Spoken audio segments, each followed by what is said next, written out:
আমাদের যে সমস্ত পূর্বপুরুষেরা এসে হিন্দুদের মনীষী হোক আর মুসলিমদের মনীষী হোক, তাঁরা যে শিক্ষাটা দিয়ে গেছিলো ঐক্যভাবে ভালোবাসা, একতা, তাহলে শুভেন্দু অধিকারী সবই জানতো।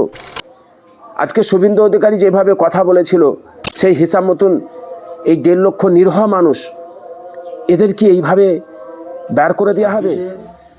লোকসভা নির্বাচন ঘোষণা হয়ে গেছে, 60 লক্ষ ভোটারকে বিচারাধীন রেখে ভোট ঘোষণা, এ নিয়ে আপনি কি বলবেন?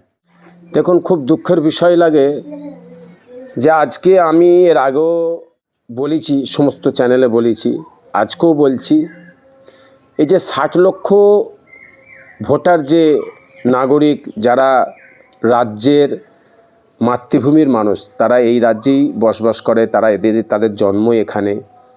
আমাদের ভারতবর্ষের সরকারের টার্গেট ছিল যে রোহিঙ্গাদের বার করা, বাংলাদেশিদের বার করা, বাংলাদেশিরা অনুপ্রবেশ ঢুকেছে তাদের ঘরে বের করা। সেই সমর্থন সারা ভারতবর্ষ দিয়েছে, তাতে কোনো হিন্দু মুসলিম বলে কিছু নাই, সবাই সমর্থন করেছে যে নিশ্চয়ই। কিন্তু এইটাকে নিয়ে যে রাজনীতি করা হচ্ছে, এই যে এখন নিরহ রাজ্যবাসী, যারা মাতৃভূমি, যাদের জন্ম এখানে, এরা এই যে 60 লক্ষর মধ্যে এখনও শোনা গেল, আজকের কথা বলছি, 45 লক্ষ এখনও আছে, কিছু বেড়েছে। এই 45 লক্ষ এরা যাবে কোথায়? এদের ব্যাপারে আমার রাজ্যের মুখ্যমন্ত্রী, আমার রাজ্যের প্রশাসন, আমার রাজ্যের বিরোধীরা, সকলকে আমি বলতে চাইছি, এই 45 লক্ষ জনসাধারণ আমাদেরই ভাই, আমাদেরই বোন, আমাদেরই মা, আমাদেরই কেউ আত্মীয় স্বজন, এরা কি জেলে যাবে? এরা কি ডিটেনশন ক্যাম্পে যাবে? এদের হয়ে কি আমরা কেউ কিছু বলবো না? এদের হয়ে কি আমরা কি রাস্তায় আমায় কিছু বলবে? ভাই, আপনি মিডিয়ার সম্বন্ধে বলছেন, আপনি রাস্তায় নামুন না, বলতে পারে কিছু মানুষ। আমার প্রশ্ন হচ্ছে, আমি তো প্রতিবাদ করছি সোশ্যাল মিডিয়ার মাধ্যম দিয়েও, আপনিও করুন প্রতিবাদ সোশ্যাল মিডিয়ার মাধ্যম দিয়ে হোক।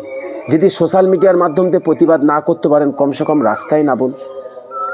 আজকে ইলেকশন কমিশনের যেই জায়গায়, যেই রাস্তায় অসহায় মানুষগুলোকে নামিয়ে দিল, আজকে ইলেকশন কমিশনার নিজের মন মর্জির মতন যেভাবে আজকে আমার রাজ্যে অরাজকতা চালালো, আজকে যেভাবে শুভেন্দু অধিকারী বলেছিল 1.5 লক্ষ আমি মানুষ বাদ দেবো, তার মধ্যে 90% মুসলিমদের বাদ দেবো, তাহলে শুভেন্দু অধিকারী সবই জানতো।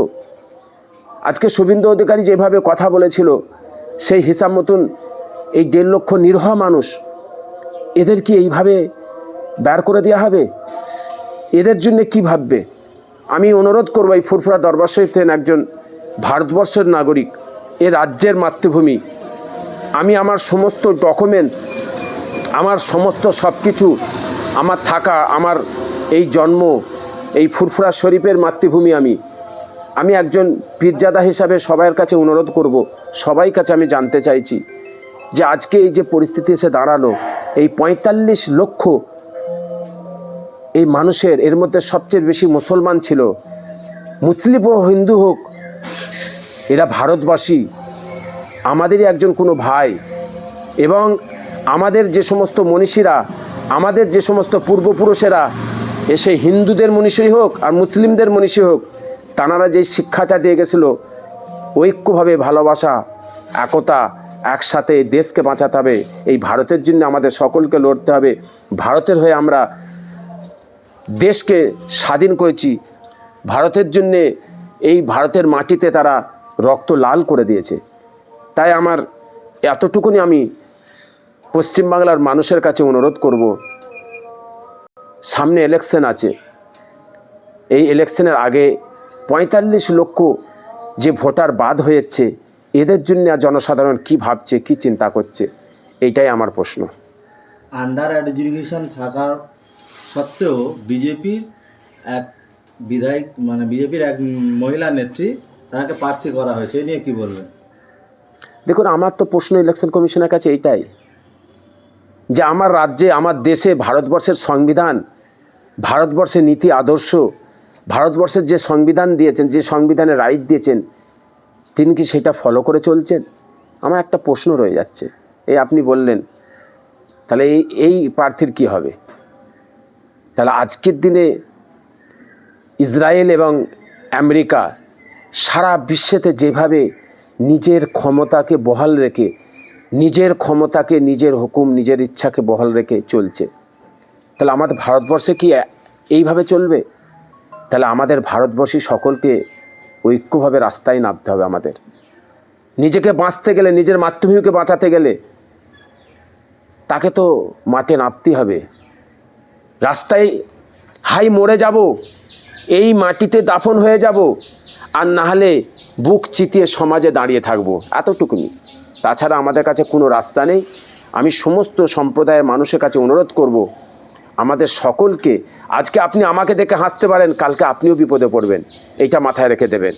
তাই আমাদের সকলকে এক জায়গায় হতে হবে, ঐক্য হতে হবে, ভ্রাতৃত্বর বাংলাকে বাঁচাতে হবে। আমাদের সকলকে মিলে মাঠে নেবে এর প্রতিবাদ জানাতে হবে, প্রতিবাদ করতে হবে। সে সোশ্যাল মিডিয়ার মাধ্যমে হোক, রাস্তায় নেবে হোক, যেইভাবে হোক প্রতিবাদ করতে আগে হবে। যারা নির্বাচন কমিশনের দায়িত্বে ছিলেন তাদের মূল দায়িত্ব ছিল যে নির্বাচনের সময় ইনভ্যালিড যে ভোটারস তাদেরকে ডিলিট করা, যারা 18 বছরের পরে ভোট পাবে তাদেরকে ভোটাধিকার দেওয়া। তাহলে এখনকার নির্বাচন কমিশনার তাহলে কিভাবে, কে দেশের নাগরিক কিনা তার যাচাই করতে অধিকারটা পেল কি করে? তাহলে কি এখানে কোথাও কি বিজেপিকে ক্ষমতা আনার জন্য নির্বাচন কমিশনকে সাহায্য করছে যথেষ্টভাবে? আমি তো এর আগেও বলেছি আর আজকেও বলছি, এর আগে বহু আপনাদের সোশ্যাল মিডিয়ায় বলেছি, আর আজকেও আমি এখানে বলছি, এইটা পুরোপুরি রাজনীতি হচ্ছে। এই রাজ্যকে যেভাবে হোক আমাকে দখল করতে হবে। এটা ইসরায়েলের মতন হচ্ছে, আমেরিকার মতন হচ্ছে। ইসরায়েল দখল করতে চাইছে, আমেরিকা দখল করতে চাইছে। যে আমেরিকার কথা শুনবে না তার বিরুদ্ধে তার লড়াই। তাহলে কি আগামী দিনে যে ভারতবর্ষের এত বড় একটা গণতান্ত্রিক রাষ্ট্র, সেই গণতন্ত্রকে আগামী দিনে কি লুণ্ঠিত বা কন্ট্রোল করার চেষ্টা করছে বিজেপি? আমাদের বাঁচাতে হবে। আমরা ভারতবর্ষী, আমাদের সকলকে এক জায়গায় হতে হবে, বাঁচাতে হবে, দেশকে বাঁচাতে হবে, রাজ্যকে বাঁচাতে হবে। আমাদের সকলকে রাস্তায় নামতে, আমি বারবার অনুরোধ করছি, আমাদের সকলকে ঐক্য হতে হবে, এক জায়গায় হতে হবে, রাস্তায় নামতে হবে। ঈদের শুভেচ্ছা।